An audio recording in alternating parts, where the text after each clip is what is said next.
তো গাইস, আজকে আবু তা আদনান হুজুরেক নিয়ে কিছু কথা শেয়ার করব।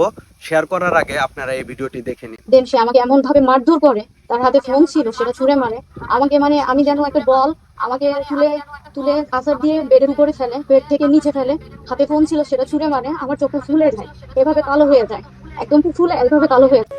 তো গাইস, আপনারা কিন্তু ভিডিওটি দেখলেন। তো এখন আমি কিছু কথা বলি আপনাদের মাঝে।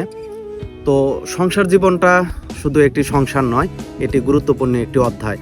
আর এই অধ্যায়টা যারা বুঝতে না পারে তারা আসলে মানুষ না। উনি কিন্তু বিগত 2টা স্বামী ছেড়ে আদনান হুজুরের 3য় স্ত্রী। একটা মহিলা কতটুক ভালো হলে 2টা স্বামীর সংসার ছেড়ে আসতে পারে। ওনার নামে আরো বদনাম করেছে, উনি নাকি বিমানবালার সাথে পরকীয়া সম্পর্কে লিপ্ত আছে।